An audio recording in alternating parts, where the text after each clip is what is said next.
Trouvons notre joie. C'est ici que nous nous sentons réellement bien. Amen. Amen. C'est le meilleur endroit au monde où on peut se sentir bien. Alors que nous sommes debout, nous prenons nos Bibles. Célestin, je te bénisse. Ça va mieux.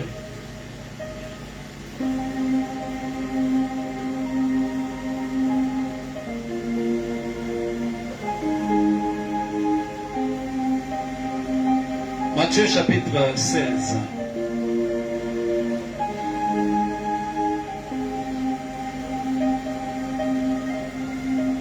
À partir du verset 13.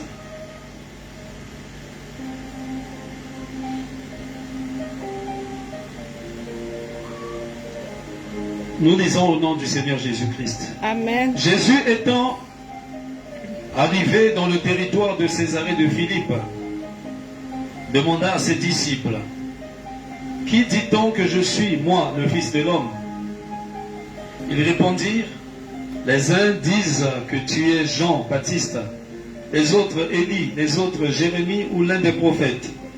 Et vous, leur dit-il, qui dites-vous que je suis » Simon-Pierre répondit, « Tu es le Christ, le Fils du Dieu vivant. » Jésus reprenant la parole lui dit, « Tu es heureux, Simon, fils de Jonas, car ce ne sont pas la chair et le sang qui t'ont révélé cela, mais c'est mon Père qui est dans les cieux.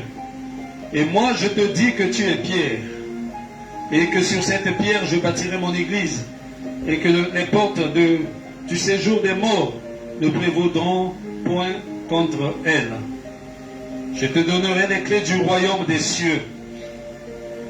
Ce que tu lieras sur la terre sera lié dans les cieux, et ce que tu délieras sur la terre sera délié dans les cieux. » Alors il recommanda aux disciples de ne dire à personne qu'il était le Christ.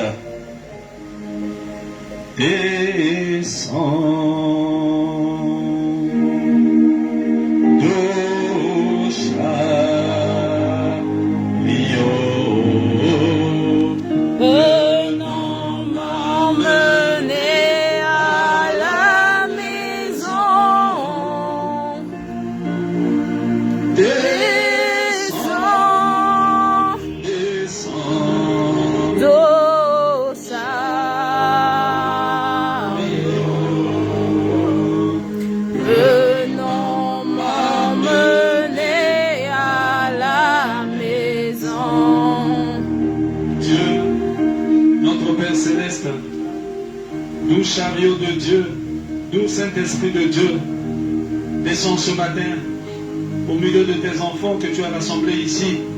Nous ne sommes pas venus pour nous contempler les uns les autres, mais nous sommes venus adorer, Seigneur. En ce dimanche où nous venons nous venons pour commémorer la résurrection, ce grand jour, Seigneur. Seigneur, puisse le Saint-Esprit au milieu de nous, Seigneur, amène chacun de nous à une véritable adoration, Seigneur, à travers les chants que nous avons chantés, les cantiques, nos prières, et maintenant l'écoute de la parole. Assiste-nous, Seigneur, reste pas de ceux qui sont en route, élève-nous dans ta présence, et fais que, à la fin de ce culte, que personne ne puisse rentrer chez lui tel qu'il était venu, Seigneur, mais qu'il y ait un changement dans nos vies, un changement positif, Seigneur, que nous puissions comprendre, ô Dieu de gloire, beaucoup de choses et abandonner tout ce qui n'est pas de toi. Car nous sommes venus ici pour être changés. Car tu as dit le jugement commence dans la maison de Dieu. C'est maintenant que nous recevons notre jugement. Viens, Seigneur, nourrir tes enfants de la véritable nourriture qui est la parole de Dieu. Car tu as dit l'homme ne vit pas de pain seulement, mais de toute parole qui sort de la bouche de Dieu. Car nous le demandons. Demandons que tu oignes ta parole qui vient d'être lue et que tu oignes ton serviteur pour la prédication de l'évangile. Dans le nom puissant de Jésus-Christ, notre Seigneur et notre Sauveur, nous disons Amen. Amen. Que Dieu vous bénisse. Que Dieu vous bénisse. Amen.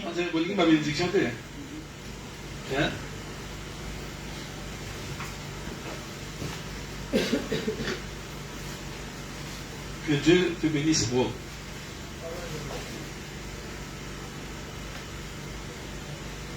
Nous sommes en train d'aller vers la fin de notre petit sujet sur l'Église. Et on était arrivé à la différence entre l'Église et on appelle ça quoi? À la différence entre l'Église et l'épouse. C'est là où nous étions arrivés.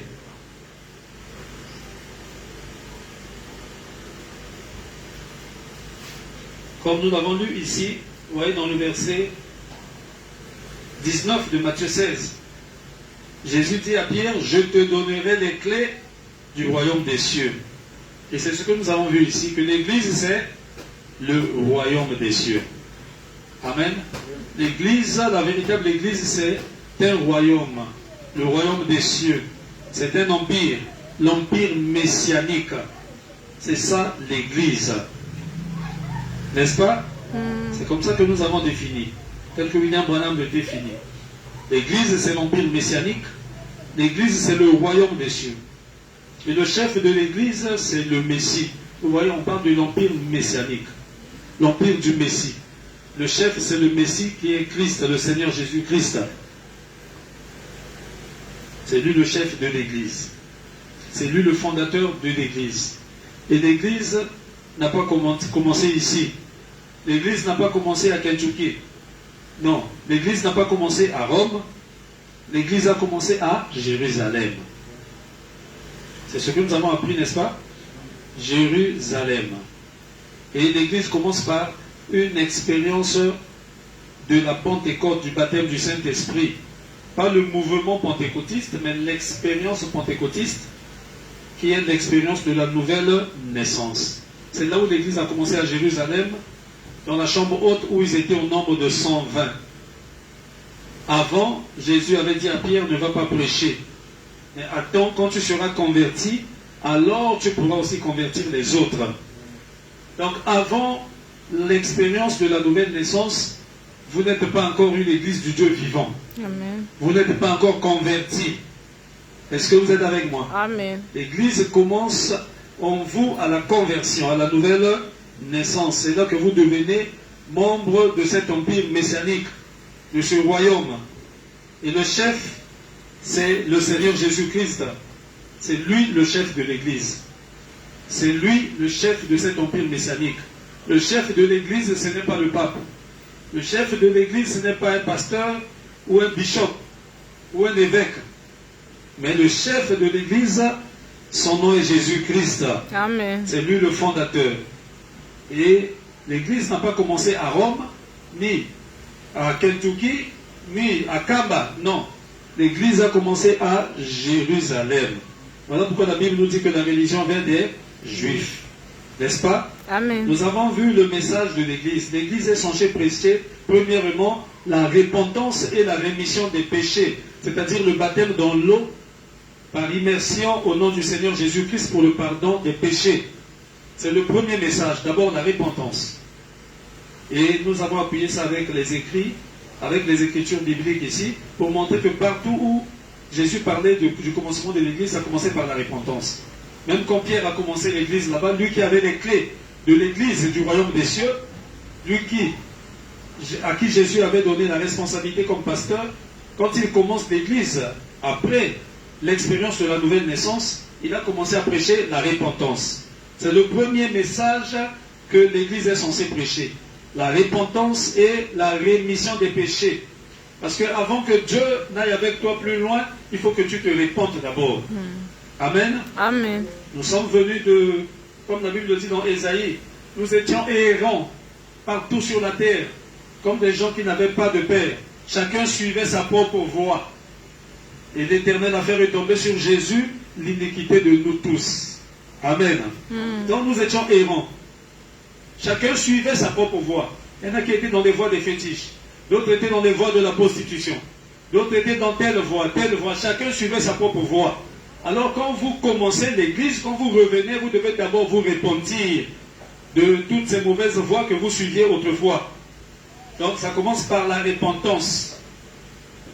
La repentance, c'est le premier message que l'Église est censée prêcher, et la rémission, le pardon des péchés, en prenant le baptême dans l'eau au nom du Seigneur Jésus-Christ, pour que Dieu pardonne tous vos péchés passés.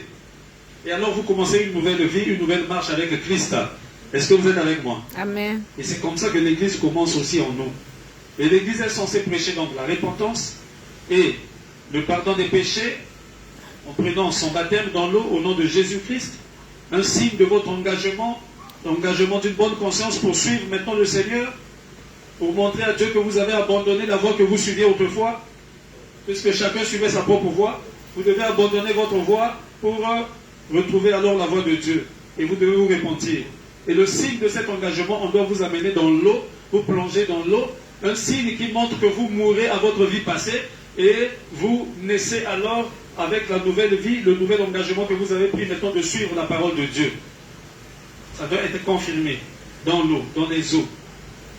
Et ça doit se faire de façon physique, littérale, pas spirituelle. Il y a plusieurs commandements, mais ce commandement-là, on l'observe de façon physique, le baptême. Et ce n'est pas en aspergeant l'eau sur la tête, non, non, non. Mais c'est par immersion, on doit vous immerger dans l'eau totalement. C'est le premier message de l'Église, la repentance et la rémission des péchés. Et l'Église est censée prêcher la guérison divine. Amen. Amen. La guérison divine. C'est ce que l'Église est censée prêcher. La repentance, la guérison divine. Amen. Amen. Vous êtes avec moi? Amen. L'Église est censée prêcher quoi? La puissance de Dieu. Parce que dans l'Église du Dieu vivant, il doit y avoir la puissance. L'Église doit prier pour les malades. L'Église doit chasser les démons. Nous avons appris ici que le message de l'Église, ce n'est pas l'argent. Vous êtes avec moi? Amen. Vous ne venez pas ici pour chercher l'argent, pour être riche, non. Mais Dieu peut vous bénir. On ne vient pas chercher la richesse à l'Église. On ne vient pas ici pour être les hommes les plus riches, non. Vous pouvez être riche sans même venir à l'Église. Sans même prier. Il y a des gens qui ne prient pas, qui sont plus riches que vous qui priez. Est-ce que c'est vrai? Amen. Donc le message de l'Église, ce n'est pas la richesse.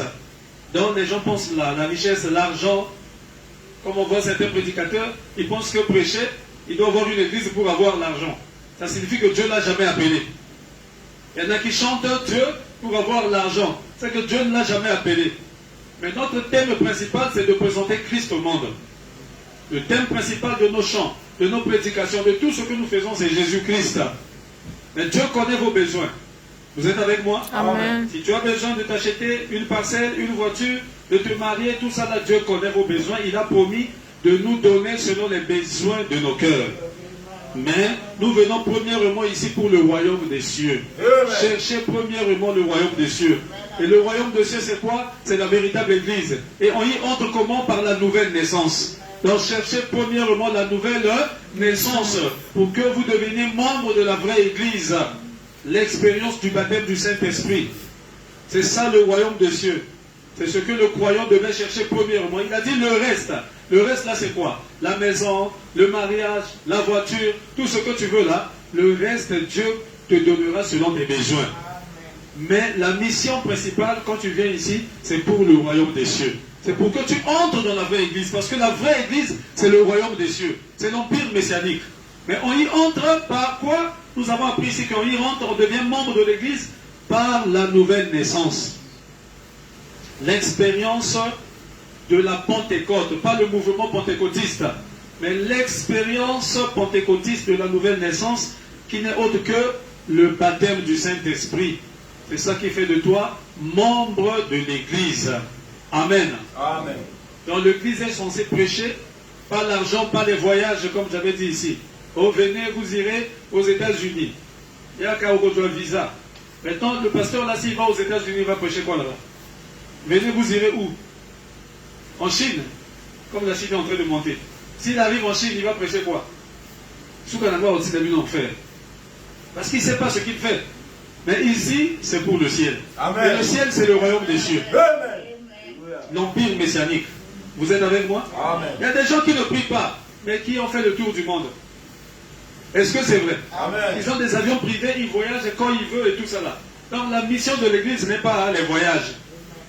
Amen. Amen. Donc on peut voyager sans être membre de l'église, sans venir à l'église. Il y en a qui insultent même Dieu, qui nous insultent nous qui prions ici, dans des endroits comme ça, avec des tonnes, ils nous insultent. Mais ils vont partout, ils ont l'argent et tout ça là. Donc la mission de l'église, ce n'est pas ça. Mais Dieu peut bénir ses enfants. Amen. Amen. Et Dieu te bénit pour un but. Est-ce que vous le savez? Amen. Ah oui. Tout ce que Dieu fait, c'est pour un but. Et tu dois connaître le but pour lequel Dieu te bénit. Et alors marcher avec Dieu. Amen. Amen. Donc c'est ça l'église. Le message de l'église, la repentance, la rémission des péchés, la guérison divine, le salut des âmes. Amen. Amen. Parce que l'église doit faire les œuvres, continuer à faire les œuvres de Jésus-Christ. Jean 14, 12. Il a dit encore un peu de temps, le monde ne me verra plus. Il s'agit du monde des incrédules. Le monde des gens qui ne croient pas, qui se moquent des gens qui prient. Ils ne verront pas Jésus. Mais vous, les croyants, vous me verrez. Alléluia. Parce que je serai avec vous. Il est ici avec nous. Parce qu'il a dit là où deux ou trois s'assemblent au moment, je suis là. Et je serai même en vous. Alléluia. Et il entre en nous pour nous introduire dans la vraie église. Voilà pourquoi il a dit, en ce jour-là, vous saurez que je suis dans mon Père. Mon Père est en moi, moi en vous et vous en moi. Amen. Amen. Alors c'est pour nous introduire alors dans la vraie église. Parce que c'était ça le but de Dieu. Dieu avait trois grands desseins à accomplir. Le premier dessein, c'est que Dieu voulait se manifester comme un homme sur la terre. Amen. Afin de régler la question du péché. Et c'est ce que Dieu a accompli en Jésus-Christ. Quand Dieu s'est fait chair, Dieu est devenu un homme et il a donné sa vie pour laver, sauver l'homme du péché. C'était son premier dessein. Et le deuxième dessein, alléluia. Alors après avoir lavé l'homme du péché, sauvé l'homme du péché, il devait alors entrer dans l'homme. Est-ce que vous êtes avec moi? Pour continuer le travail dans l'homme.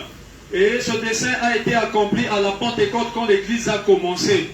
Est-ce que vous êtes avec moi? Le même Dieu qui était en Christ, dans un seul homme, pour régler la question du péché, cette fois-ci, ce Dieu-là, après sa mort, sa résurrection, ce Dieu-là est retourné dans sa forme de Père, le Saint-Esprit, pour revenir maintenant dans plusieurs hommes, pour accomplir son deuxième dessein. Et c'était l'effusion du Saint-Esprit. Voilà pourquoi quand Paul l'a rencontré sur le chemin de Damas, il a dit à Paul, pourquoi me persécutes-tu? Je suis Jésus. Paul n'avait pas compris, il dit, oh, mais ça c'est la colonne de feu. Ça c'est la lumière éternelle qui avait marché avec Moïse, qui avait marché avec nos pères. Il dit, oui, je suis Jésus. Est-ce que vous êtes avec moi? Amen. Alors il est revenu alors sur l'église pour accomplir son deuxième dessein, afin de prendre la prééminence, la direction, le contrôle, afin de guérir par toi, de sauver par toi maintenant, de bénir par toi. Voilà pourquoi il a dit à Pierre, je te donnerai les clés du royaume maintenant. Ce que tu lieras dans les cieux sera lié sur la terre. Alléluia. Dieu guérit maintenant par l'homme. Dieu sauve par l'homme. Dieu bénit à travers l'homme. C'est le deuxième dessein. Il est maintenant dans des hommes.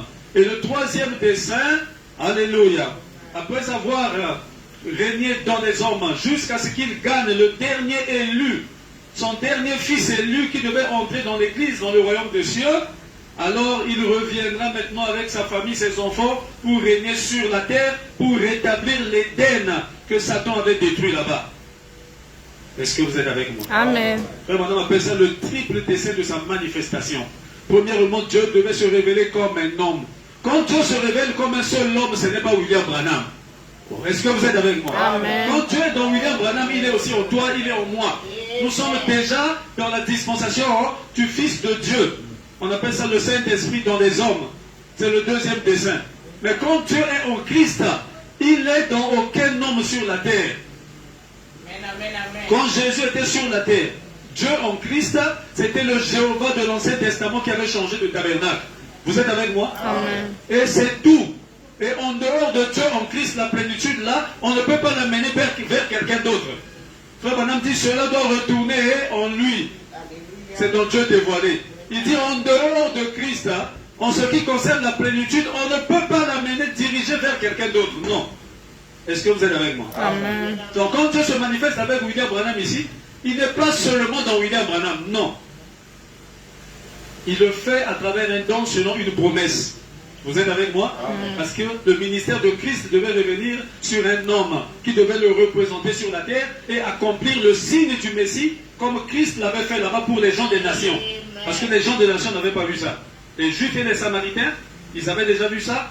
Mais Dieu est juste, parce qu'il y a 3 races sur la terre. Mais nous, les nations, n'avaient pas vu ça. Mais cela ne donne pas à William Branham la plénitude de Dieu. Oubliez ça dans vos pensées. C'est une fausse doctrine. C'est du diable. Est-ce que vous êtes avec moi? Amen. Donc quand Dieu agit dans William Branham aujourd'hui, Dieu est en toi, il agit partout. Amen. Et William Branham a un don spécial et un travail spécial. Vous êtes avec moi?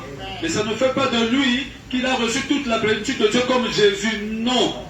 Là, vous ajoutez un 4e dessein dans le plan de Dieu. Donc Dieu n'avait que 3 desseins. Le premier devait se manifester comme un homme, un seul homme. Et ça a été accompli en Jésus-Christ. Et le deuxième, il devait entrer dans l'église pour prendre la prééminence, afin de continuer le travail jusqu'à ce que le dernier élu soit pris. Et le troisième, alors il devait revenir avec les sauvés, ses enfants sur la terre pour rétablir l'Éden que Satan avait détruit. Et ça sera dans le millénium. L'Éden est rétabli. Pas de maladie, pas de péché, pas de mort. Alléluia. Amen. Voilà pourquoi on appelle ça aussi le premier ciel. Amen. Est-ce que vous êtes avec moi? Amen. Oui, l'église. Donc le message de l'église, ce n'est pas ce que les gens nous racontent là.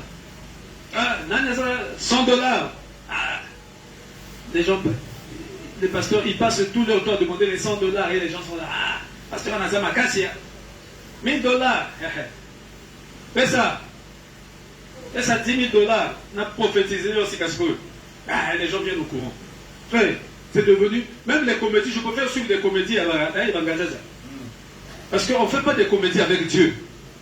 Vous êtes avec moi? Amen. Ça, la comédie, normalement, ben oui, que nous, on est un comédien. Mais ne viens pas faire des comédies avec des choses de Dieu à la chair. Amen. Amen. C'est vraiment le temps de la fin. Vous êtes avec moi? Amen. Bon, après, les gens comme ça, c'est des gens qui cherchent à trouver ou à corriger le prophète, le messager William Branham. Regardez. Toi-même, pour commencer, tu es déjà disqualifié. Et tu veux venir. Oh non, Branham avait commis des fautes ici, là. Est-ce que toi-même, tu es même bien placé pour voir la faute de Branham? Alléluia. Amen. Alors, nous, on était arrivé à un autre point que j'avais inscrit ici.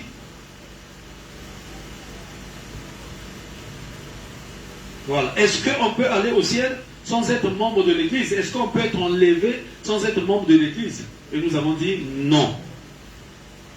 Je ne parle pas du salut en général. Je parle de l'enlèvement. Pour être enlevé, tu dois être membre de la véritable Église épouse. Le salut, les gens seront sauvés.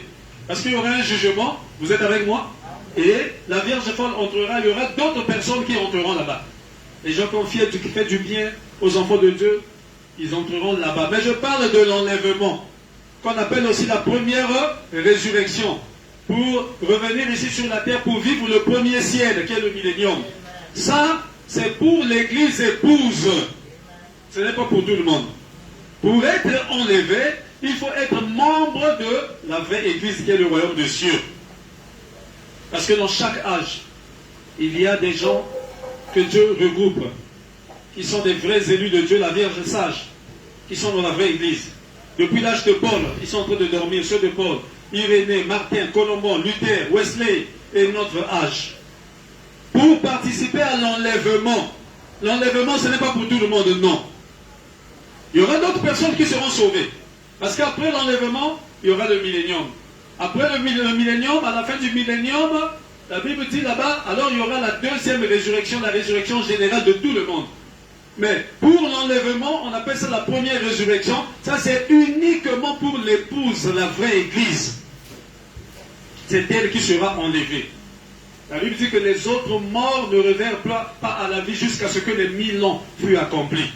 Est-ce que vous êtes avec moi? Amen. Donc pour être enlevé, il faut être membre de l'épouse, qu'on appelle le corps mystique de Christ. Si tu n'es pas membre de l'épouse, et on devient membre par la nouvelle naissance qui est le baptême du Saint-Esprit. C'est là où j'avais ajouté ce point-là, où souvent les gens sont dans la confusion. Effectivement, on devient membre par la nouvelle naissance. Mais l'évidence de la nouvelle naissance, parce que c'est ça le problème. Est-ce que tu peux être réellement né de nouveau, membre de la vraie église, et continuer à rester dans l'église protestante, catholique, les réveils? Non, c'est faux.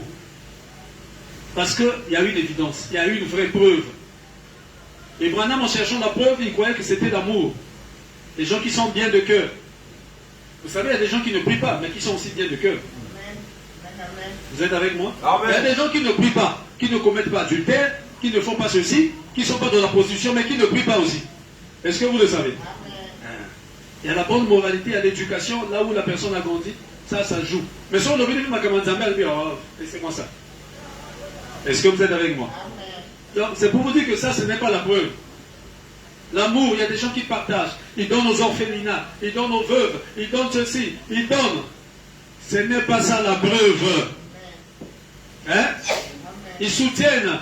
Le soutien là, c'est bien, mais ce n'est pas la preuve. Et quand Branham cherchait la preuve, Dieu est venu corriger Branham. C'est Branham qui a dit ça, il est venu me corriger.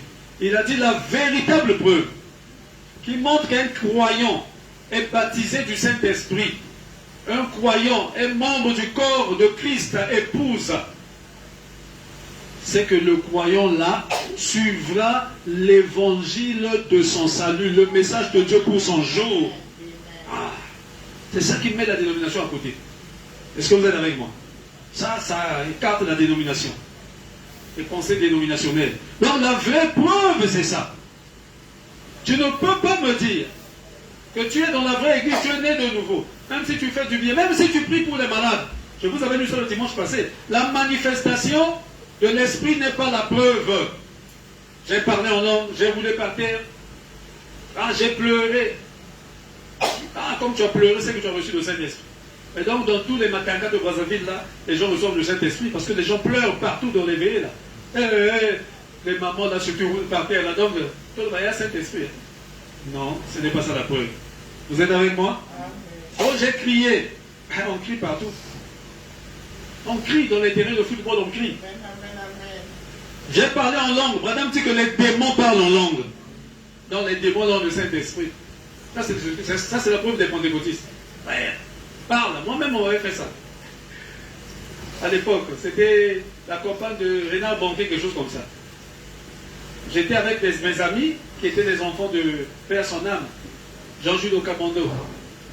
Et ces enfants, c'était mes amis, on était ensemble à l'école, et Akagé Douar et tout cela. Renard Banquet était venu.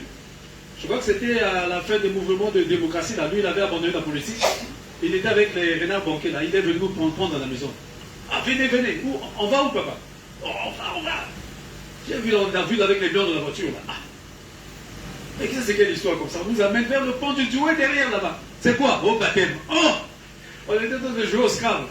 Ça, on veut nous prendre comme ça. Baptême. Baptême! Ah! Mais c'est pas possible. Mais comme c'est papa, on va faire bon. Allez, venez!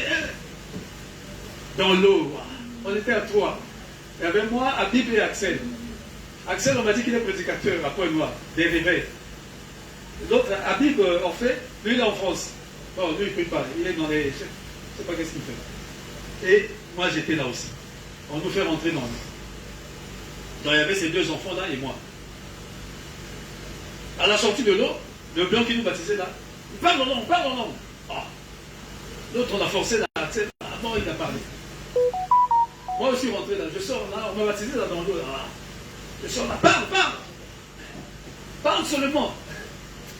Après j'ai fabriqué un truc comme ça là. Je dis, ah c'est bon, il a reçu, il a reçu. On est sorti de l'eau, moi et Axel, bon, on avait reçu quoi, puisqu'on avait parlé. Habib est rentré, Habib était un boudeur. On dit, parle, il dit, oh ben, il dit, papa, je veux dire quoi. Il dit à son père, mais je veux dire quoi, papa. Il dit, parle seulement, je dis pas. Il a refusé de ne pas parler. On dit, bon, ça viendra après. Et lui aussi, il est sorti de l'eau. Vous voyez les pentecôtistes? Donc pour eux, non, comment? Moi, j'ai continué ma vie normalement. J'ai fait encore des choses pires que même ce que je faisais avant. Normalement, j'ai continué ma vie. Et je suis parti à l'église catholique. Là-bas, j'ai reçu le baptême, la communion, première communion. Et j'ai continué ma vie normalement. Non. Rien n'avait changé en moi. Vous êtes avec moi? Amen. Donc Branham m'a dit qu'il a vu des démons parler en langue, des démons parler en langue.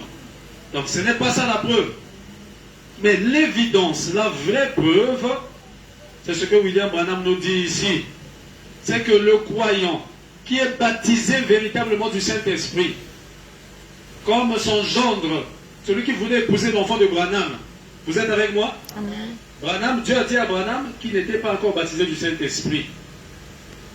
C'est là où Branham dit que dans le mariage, épouser un homme ou une femme née de nouveau. Vous êtes avec moi? Amen. Vous qui êtes enseignés. Bon, mais il y a des cas particuliers, des gens qui se rencontrent parfois avant même de prier et ils viennent ensemble et ils commencent à prier. Et ils sont déjà unis là-bas. Est-ce que vous êtes avec moi? Amen. Il y a des cas comme ça.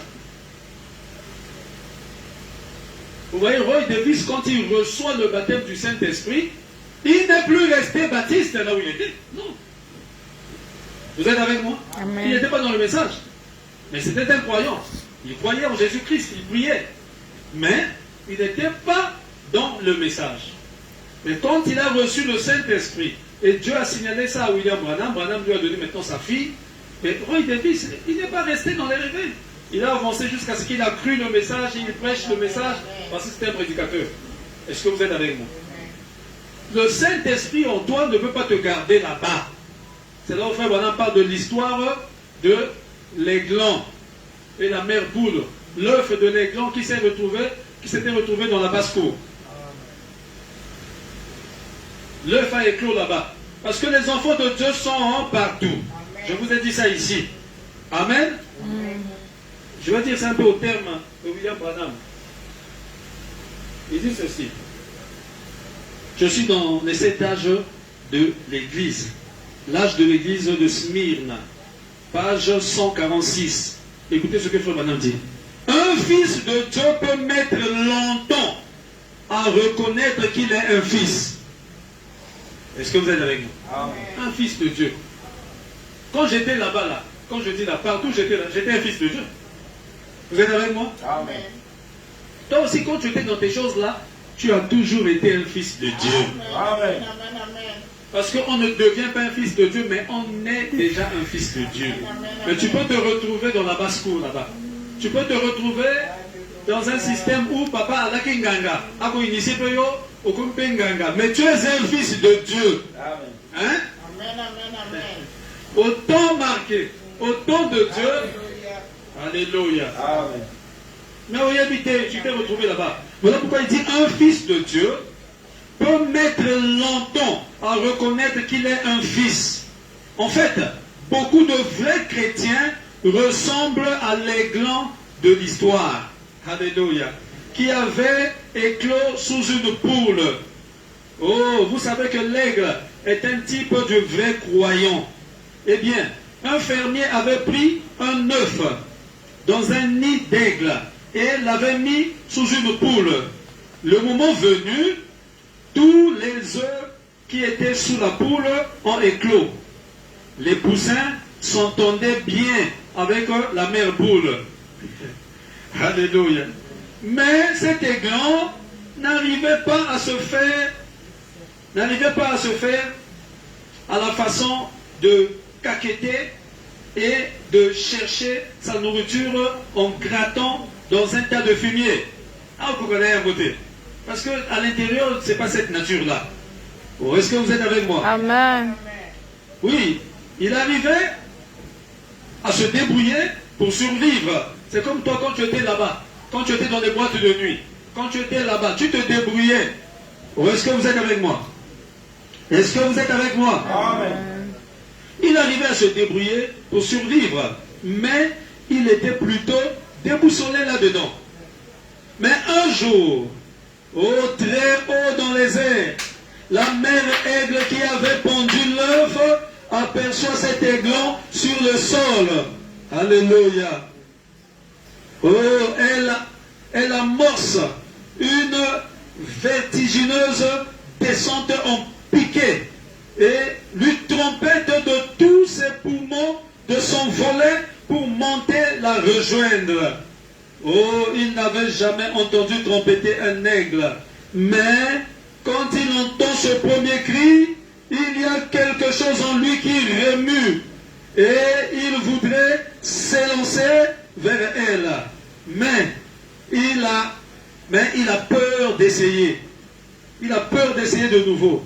De nouveau, la mère lui crie de s'élever dans les vents et de la suivre.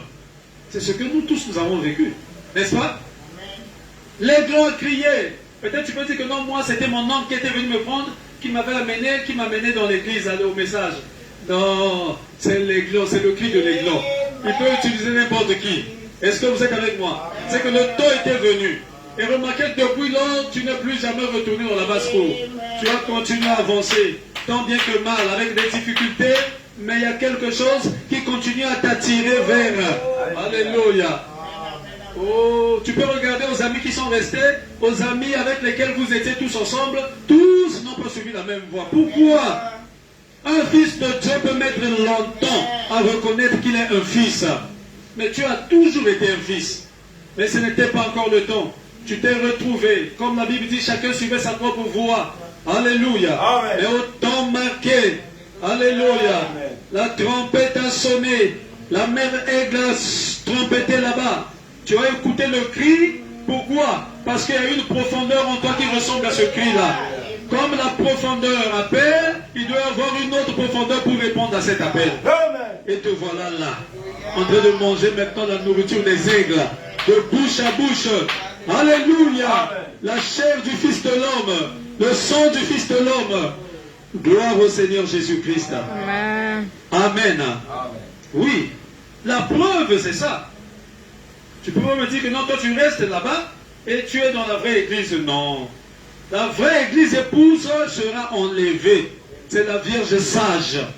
Ce sont les élus de Dieu. Ils vont rentrer par la première résurrection. Ça veut dire que la seconde mort n'aura plus d'effet. Ceux qui entrent par la première résurrection, c'est fini. Ce sont des élus. C'est ça, la vraie église qui est le corps mystique de Christ. Je vous ai dit qu'il y a deux groupes. Il n'y aura que deux groupes sur la terre au temps de la fin. Deux signes. Le signe de Dieu sur les enfants de Dieu, les élus de Dieu, le baptême du Saint-Esprit, la Vierge sage, et le signe de l'Antichrist. Alléluia. Sur le reste, la marque de la bête. Deux groupes. Le groupe qui ira dans l'enlèvement, le corps mystique de Christ, l'épouse, et l'autre groupe qui ne sera pas enlevé, qui sera pourchassé et tué. Alléluia. Et ce groupe-là, on l'appelle le Conseil mondial des églises. Toutes les autres églises se retrouveront là-bas. Frère, il n'y aura que deux groupes. Si tu n'es pas épouse, née par le Saint-Esprit, tu vas te retrouver là-bas avec la marque de la bête. Il n'y aura pas de position intermédiaire. Est-ce que vous êtes avec moi? Et là-bas, à la tête, c'est Vatican. Et quand l'épouse sera enlevée, alléluia. Alors, le dragon fait quoi? Va poursuivre le reste de la femme. Parce que la femme a été prise pour passer 3 ans et demi là-bas. Mais le reste de la femme, les élus ont été pris dans l'enlèvement. Mais le reste, c'est comme un tailleur, frère Bonham dit. Quand vous achetez un tissu, le tailleur place le patron pour élire la partie du tissu qu'il va utiliser pour confectionner votre vêtement. Mais le reste là est jeté. On appelle ça vitendi. On jette ça, on brûle ça. Les enfants viennent ramasser ça. Est-ce que vous êtes avec moi? Amen. C'est la même chose. Il y a une partie de l'église élue. Là où le maître architecte, le Seigneur Jésus, qui a placé le patron. Ou est-ce que vous êtes avec moi? Oui, il a placé le patron et il a choisi un groupe au milieu de l'église. Parce que l'épouse sort de l'église. Mais l'église, c'est le reste. Même si les gens appellent ça aussi le corps de Christ, mais ça c'est le corps de Christ en tant qu'église, le rassemblement des gens. Mais le corps de Christ épouse. Là-bas, on n'y entre pas par une adhésion. Là-bas, c'est la naissance. Et c'est une église universelle, un corps mystique, parce qu'on y entre par un baptême spirituel. C'est ça l'épouse véritable qui sera enlevée. Mais le reste doit être purifié par le feu. Vous vous êtes purifié déjà par la parole que vous écoutez. C'est révélation. La voix de cette tonnerre vous purifie. Et vous êtes sans péché. Est-ce que vous le croyez? Hein? Amen. Est-ce que vous le croyez? Amen. Vous êtes sans péché. Tel que je suis là, je suis sans péché. Parce que je suis sous le sang. Quand vous êtes sous le sang, vous n'avez pas de péché. Et le sang de Jésus aujourd'hui, c'est le message de l'heure. Qui vous lave, qui vous purifie tous les jours. Mais eux, comme ils ont refusé le sang, ils doivent passer par la purification, par le feu. Amen. Comme Enoch, qui était le type des véritables élus, Enoch qui est monté avant que même la tribulation ne commence. Enoch avait déjà disparu. Et l'épouse montera avant que l'Armageddon ne commence, avant que la première bombe atomique ne tombe. L'épouse va déjà monter. C'est quand la pression va commencer à serrer un peu ça et là, alors l'épouse partira dans le secret. Mais les autres vont continuer à prier dans le grand conseil mondial des églises. Parce que l'épouse, on interdira à l'épouse d'acheter de vendre, de voyager. Mais eux, ils vont continuer. Parce qu'ils seront dans l'autre groupe. Il n'y aura que deux groupes. Or, le groupe de l'épouse, on n'y entre pas par adhésion. Le groupe de l'épouse, les membres, c'est Dieu qui connaît. Est-ce que vous êtes avec moi? Et toi-même aussi, si tu es un membre, tu connais. Frère, si tu es sauvé, tu sais que tu es sauvé. Alléluia. Amen. Est-ce que vous comprenez cela? Je vais dire juste quelque chose ici avant de terminer. Et on va un peu... Au deuxième culte, on va un peu entrer un tout petit peu en profondeur encore. Je suis toujours dans l'exposé. L'âge de l'église de Pergame cette fois-ci. Voilà pourquoi je vous ai dit la fois passée, ne soyez pas étonnés de voir tout ce que vous voyez là. Amen. Que ce soit des prédicateurs ou des croyants qui avaient marché avec vous et qui aujourd'hui commencent à critiquer, à insulter, à voir des fautes dans le messager. Comprenez simplement que nous sommes arrivés à notre Kadesh Barnea spirituel. C'est le lieu de la frontière. C'est le lieu de la séparation. Frère, madame a prêché, la sémence n'hérite pas avec la balle. Vous êtes avec moi? L'épouse corps de Christ, c'est la sémence, le blé. Le corps de Christ est universel. L'église, c'est la balle. Or, les deux ne peuvent pas hériter ensemble. Exposé, page 161. L'âge de l'église de Pergame. Écoutez ce que Frère Branham dit. Il dit ceci. Le blé et l'ivraie poussaient ensemble. Ils avaient part à la même nourriture tirée du même sol. Ils buvaient le même soleil et la même pluie. Quoi? Le blé qui est la sémence, l'épouse, et l'ivraie qui est l'église. Vous voyez la différence entre l'épouse et l'église? Part aux mêmes manifestations. Lui aussi il chasse les démons. Lui aussi il parle en langue.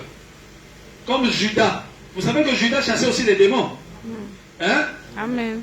Judas prêchait, c'était un prédicateur. Mais lui il prêchait l'argent. Il était venu à l'église, il croyait qu'il était venu chercher l'argent à l'église. Il chantait l'argent. C'est ce que nous voyons encore aujourd'hui. Il y a encore des Judas aujourd'hui. Est-ce que vous êtes avec moi? Amen. Et comme il n'a pas trouvé l'argent là, il est parti trouver l'argent chez les dénominationnels et il a vendu Jésus là-bas. C'est la même chose qui se répète. Est-ce qu'on voit une image? Ça se répète. Voilà pourquoi je vous ai dit, notre message, on ne vient pas ici pour chercher l'argent. Sinon, tu vas vendre le message, tu vas aller chez les dénominationnels et commencer à raconter des histoires parce qu'on va te donner un peu d'argent là-bas. Et c'est ce que nous voyons encore aujourd'hui. Il y a encore des Judas aujourd'hui. Parce que vendre Jésus, Jésus aujourd'hui, ce n'est pas un Jésus physique. Hein. Vendre la parole, le message de l'heure, c'est Jésus. Est-ce que vous êtes avec moi? Amen. Vendre Jésus au profit de l'argent, c'est vendre le message de l'heure. Et commencer à dire, moi, je suis sorti du message, je suis comme ça, vous, je vois des fautes. Le kuta, le kambongo, comme Judas, à Kendakiko, t'es caillé Shukuna. Mais ça montre simplement que tu n'étais pas aussi des nôtres. C'est la frontière. Est-ce que vous êtes avec moi? Amen. Est-ce que l'Église comprend? Je vais sauter un peu ça, et notre cours.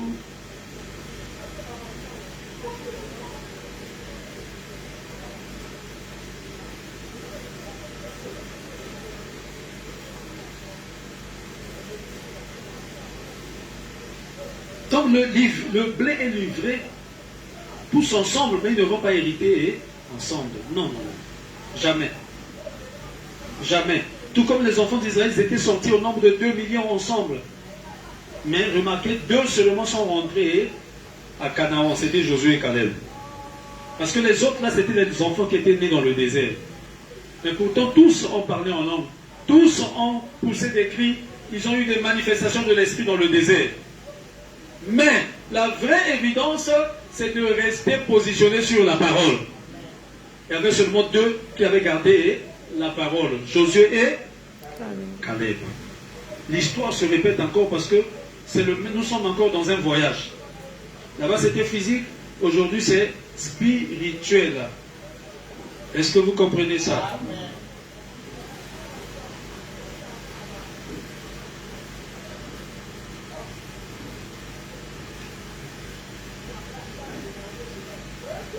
Écoutez, l'âge de l'église de Smyrne, 145.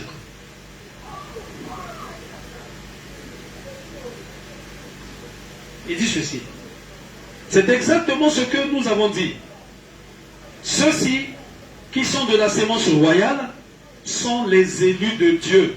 Ce sont les prédestinés, connus d'avance par Dieu et qui étaient dans la pensée de Dieu. Ils étaient de ses pensées. En langage bien clair, la véritable épouse de Christ était dans la pensée de Dieu éternel. Bien qu'elle n'ait pas été exprimée, tant que chacun n'était pas apparu au temps fixé, désigné pour lui, chaque membre en venant était exprimé et a pris sa place dans le corps. Ainsi, cette épouse est littéralement l'épouse sémence parole parlée. Alléluia.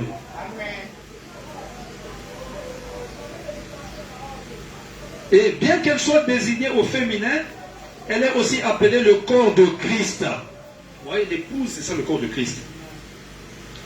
Il est tout à fait clair que c'est ainsi qu'elle doit être appelée, car elle était prédestinée en lui, elle est venue de la même source, elle était éternelle avec lui, et maintenant elle manifeste Dieu dans un corps fait de plusieurs membres, alors qu'auparavant Dieu était manifesté dans un seul membre, notre Seigneur Jésus-Christ.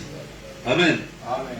Nous en arrivons donc maintenant à une conclusion.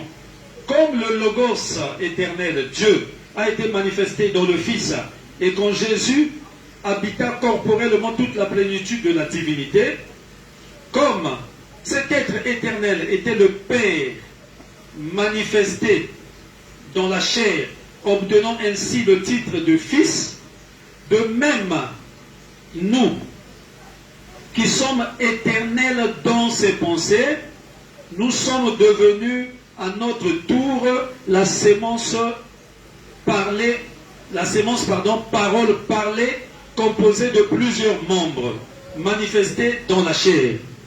Et ces pensées éternelles qui sont maintenant manifestées dans la chair sont les fils de Dieu. C'est ainsi que nous sommes appelés. Nous ne sommes pas devenus la sémence par la nouvelle naissance, mais nous étions la sémence. C'est pourquoi nous sommes nés de nouveau. Est-ce que vous êtes avec moi?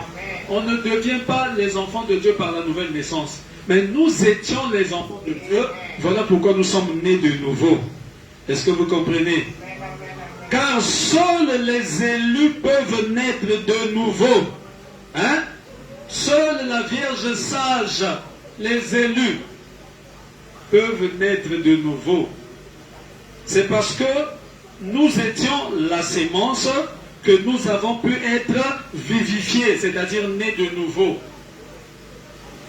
Dans ce qui n'est pas la sémence, il n'y a rien à vivifier. Alléluia. C'est parce que tu étais un enfant de Dieu, même si tu t'es retrouvé dans tel endroit, tel groupe. C'est parce que tu étais un enfant de Dieu, c'est ça qui a fait que la mère aigle puisse passer là, pour te récupérer. Alléluia. Amen. Est-ce que vous croyez que c'est la vérité? Amen. C'est la vérité, mes amis. Amen.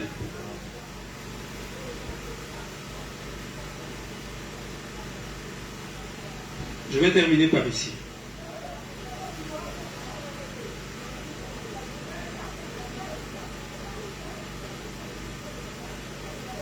Je suis toujours dans l'exposé. L'âge de l'église de Sardes. Page 264. Maintenant, je suis sûr que vous avez remarqué que ceux dont le nom était dans le livre de vie faisaient partie de l'ordre religieux de l'époque. Ils se tournaient vers le vrai Dieu et l'adoraient, même s'ils ne l'adoraient pas selon la vérité, la parole, même s'ils n'adoraient pas selon la vérité, entre parenthèses la parole, comme Judas. Comme Judas, ils ne sont pas allés jusqu'au bout. Voyez comment Judas avait été choisi par Dieu. Hein? Mais frère à côté, un message. La réponse est ici. Ce que je suis en train de lire là. Est-ce que vous êtes là? Amen. Madame dit comme Judas, ils ne sont pas allés jusqu'au bout. C'est un peu comme la frontière. Mais il faut aller jusqu'au bout, il faut traverser. Oh non, on comprendra. Ah, il y a qui va à Moab. Vous, c'est ici. Nous, c'est Moïse. Nous, c'est jusqu'au bout. Nous, on fait ce que Moïse a dit jusqu'au bout. Mais Moab, c'est grave. Comme Judas, ils ne sont pas allés jusqu'au bout. Voyez comment Judas avait été choisi par Dieu. Il avait été instruit dans la vérité. Ah, on appelé message, Judas. Message à Tamonaï. Et toi, Jésus, Judas, Jésus a dit qu'il va 12. 2 par 2, Judas aussi était parti. Ah, on appelé message. Est-ce que vous êtes avec moi? Il avait été instruit dans la vérité. Qui? Judas. Il avait part à la connaissance des mystères. Qui? Judas. Un ministère de puissance lui avait été accordé. À qui? Judas. Frère, moi je prêche des miracles, je fais des miracles. Un ministère de puissance lui avait été accordé. À qui? Judas. Hein? Judas. Bon banc à Judas. Et il guérissait les malades. Qui? Judas.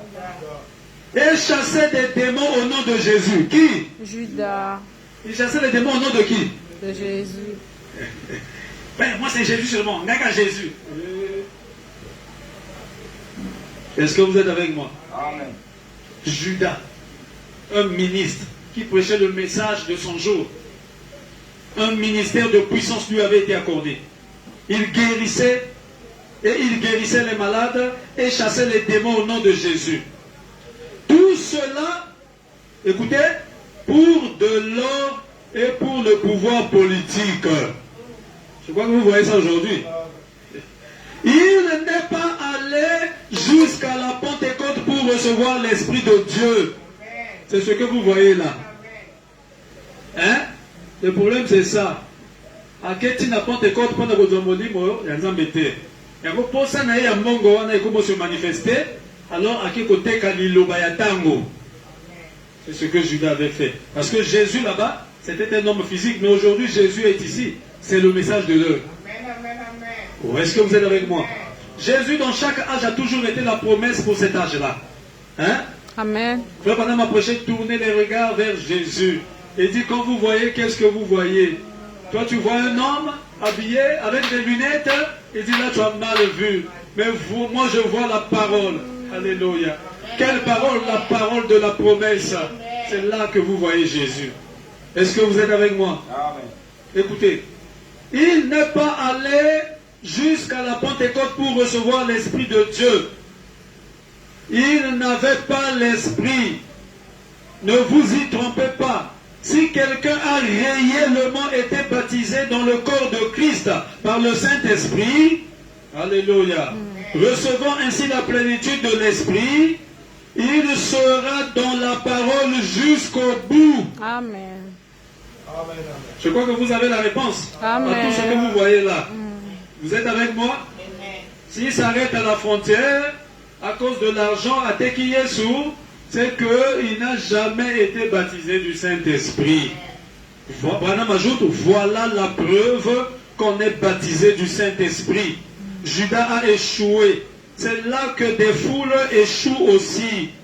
Et quand ils ne continuent pas dans cette parole, leur nom est effacé du livre de vie.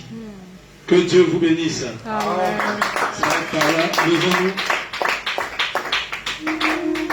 Vous croyez que si le nom de Judas avait été effacé aujourd'hui, Dieu ne peut plus effacer d'autres noms?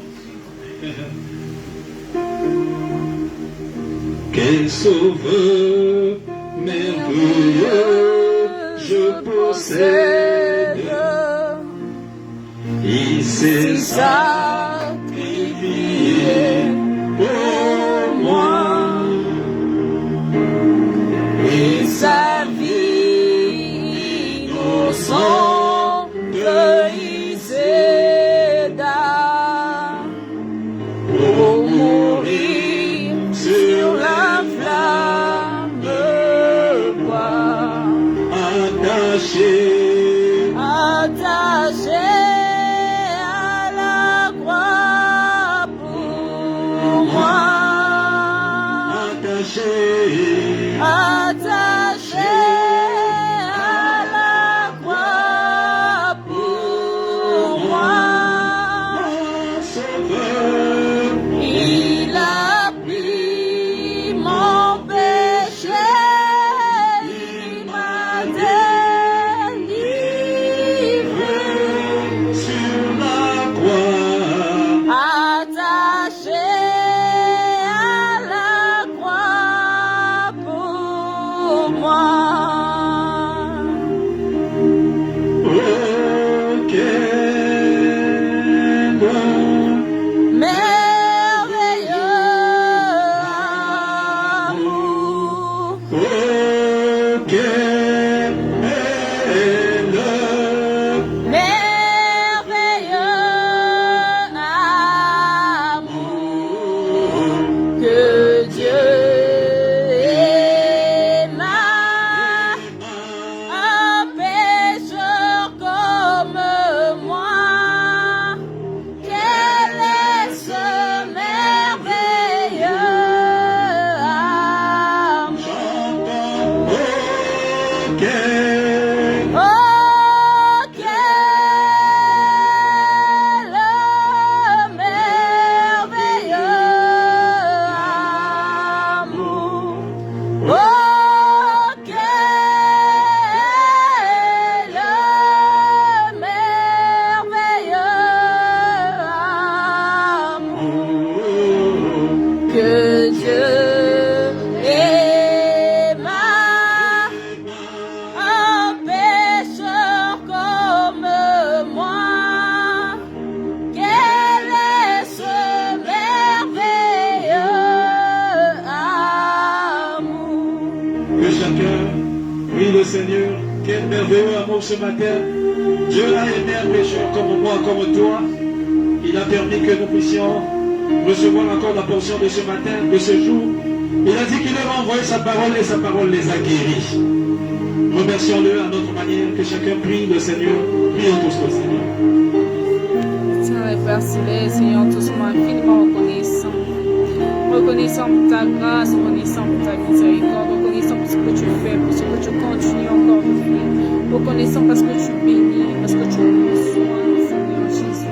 Seigneur, tu as encore pris soin de nous, Seigneur Jésus, en ce jour, Seigneur. C'est pas parce que nous l'avons mérité, Seigneur, non, c'est pas par des privilèges, Seigneur. Je t'offre encore grâce de nous réveiller du côté des vivants ce matin, Seigneur. Alors que, Seigneur, nous n'avons même pas mérité, nous ne serons pas dignes de nous avancer devant ton trône de grâce, ni même d'approuver ta grâce, ta miséricorde. Mais à qui d'autre irons-nous si ce n'est qu'auprès de toi? Oh Jésus, je veux encore ce matin, Seigneur Jésus. Alors que ta parole est sortie, Seigneur, nous avons cru à ta parole, Seigneur. Est-ce que cette parole-là, Seigneur, puisse se manifester encore dans nos vies, Seigneur? Que cette parole puisse se faire chair encore en nous, Seigneur. Oh Seigneur, tout ce qui n'est pas de toi, Seigneur. Oh, tout ce qui est du monde, des choses de ce monde, Seigneur. Et que la vie entre, Seigneur, en chacun, Seigneur. Que la vie entre, Seigneur, Seigneur, pour changer, Seigneur. Que la vie rentre, Seigneur, pour purifier, Seigneur. Pour enlever toutes ces douleurs, Seigneur Jésus. Oh, Seigneur, nous avons encore besoin de toi, Seigneur. Remplis encore de toi, Seigneur Jésus. Oh, Seigneur, que cette expérience-là de la Pentecôte, Seigneur. Oh, Seigneur Jésus, que nous puissions vivre encore cela ce matin, Seigneur Jésus. Passe pour ça, merci au milieu de nous, Seigneur. Merci, Seigneur, pour toutes choses. Merci pour ce que tu as fait. Merci pour ce que tu continues encore de faire, Seigneur, pour nous, Seigneur. Oh, Jésus. Il y avait un mot, Seigneur, au-delà de merci. Comment te remercier, Seigneur. Tellement que tu fais, Seigneur Jésus. Oh, Seigneur Jésus, nous savons comment te remercier, Seigneur. Agis encore, Seigneur. Continue encore. Père, pour chacun de nous, Seigneur. Car nous comptons que sur toi, Seigneur. Tu es la force de tout un chacun de nous, Seigneur. Merci. Merci encore pour tes choses. Merci pour la parole. Merci pour tes nombreuses bénédictions. Oh, Seigneur, que tu nous as encore accordé, Seigneur. Agis aussi, Seigneur. Réponds, Seigneur, besoin, recueille. Bénis encore par les blessés. Messie est le roi des rois. Il est le Seigneur des seigneurs. Il est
Céleste.